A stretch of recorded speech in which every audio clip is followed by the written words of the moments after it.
ಹೇಳೋಣ ಯೇಸುವಿಗೆ ಆರಾಧನೆ.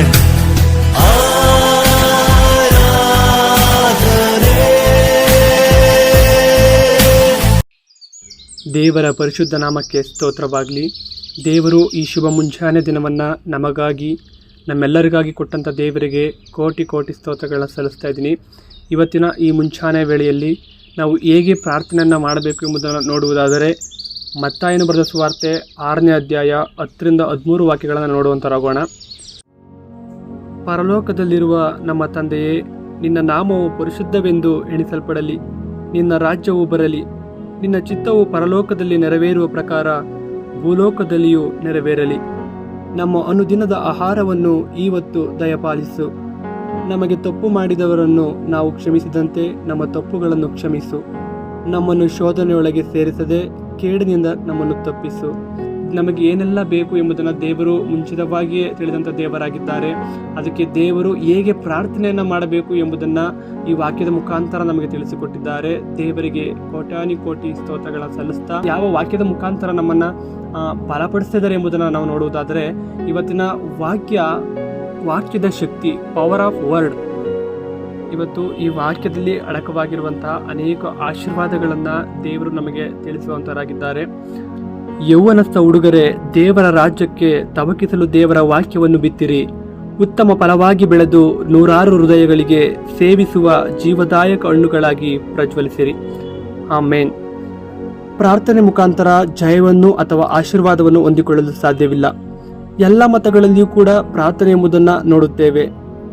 ಆದರೆ ನಾವು ಕಾಣಬಹುದಾದ, ನೋಡಬಹುದಾದ, ಓದಬಹುದಾದ ಒಂದು ಪುಸ್ತಕ ಇದೆ ಅಂದರೆ ಅದು ಸತ್ಯವೇದ.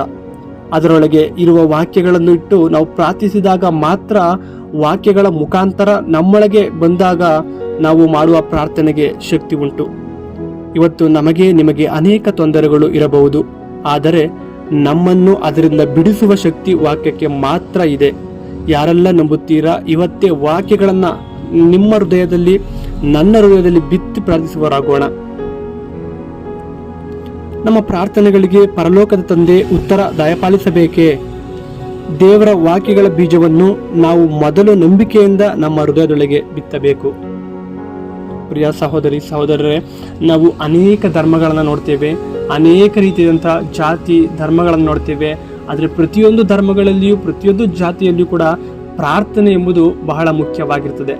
ಆದರೆ ಬರೀ ಪ್ರಾರ್ಥನೆಯನ್ನು ಮಾಡುವುದರ ಮುಖಾಂತರ ನಾವು ಆಶೀರ್ವಾದಗಳನ್ನು ಹೊಂದಿಕೊಳ್ಳಿಕ್ಕೆ ಆಗೋದಿಲ್ಲ.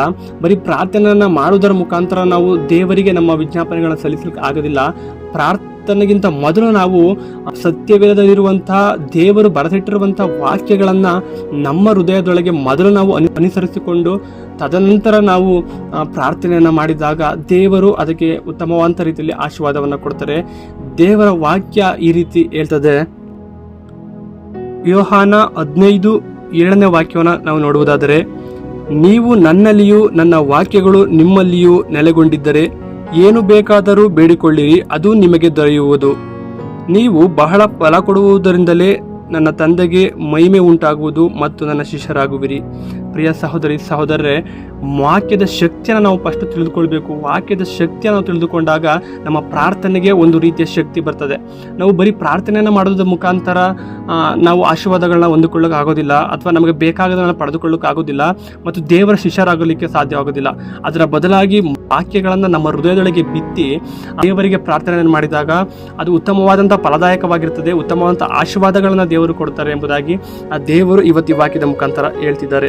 ನೀವು ನನ್ನಲ್ಲಿಯೂ, ನಾವು ಯಾವಾಗಲೂ ನಮ್ಮ ಸಂಪೂರ್ಣ ಮನಸ್ಸನ್ನು ನಾವು ದೇವರಿಗೆ ಒಪ್ಪಿಸಿಕೊಟ್ಟು ನನ್ನ ವಾಕ್ಯಗಳನ್ನು ನಿಮ್ಮಲ್ಲಿಯೂ ನೆಲೆಗೊಂಡಿದ್ದರೆ, ದೇವರ ವಾಕ್ಯಗಳನ್ನು ಫಸ್ಟ್ ನಮ್ಮಲ್ಲಿ ನಾವು ನೆಲೆಗೊಳಿಸ್ಕೊಂಡಾಗ ಮಾತ್ರ ನಮ್ಮ ಪ್ರಾರ್ಥನೆಗಳಿಗೆ ಸದುತ್ತರವನ್ನು ದೇವರು ಆ ಕ್ಷಣವೇ ದಯಪಾಲಿಸಲಿಕ್ಕೆ ಸಿದ್ಧರಾಗಿದ್ದಾರೆ. ಪ್ರಿಯ ಸಹೋದರರೇ, ಇವತ್ತಿನ ಈ ವಾಕ್ಯದ ಮುಖಾಂತರ ನಾವು ಪ್ರಾರ್ಥನೆಯ ಮಾಡೋದಕ್ಕಿಂತ ಮೊದಲು ದೇವರ ವಾಕ್ಯಗಳನ್ನು ನಮ್ಮ ಜೀವಿತದಲ್ಲಿ ಅಳವಡಿಸಿಕೊಂಡು ದೇವರ ವಾಕ್ಯಗಳನ್ನು ಮೊದಲು ನಾವು ಅನುಸರಿಸಿ ನಡೆದುಕೊಂಡು ಅನಂತರ ನಾವು ಪ್ರಾರ್ಥನೆ ಸಲ್ಲಿಸುವಾಗ ದೇವರು ಅದಕ್ಕೆ ಸದುತ್ತರವನ್ನು ಕೊಡ್ತಾರೆ.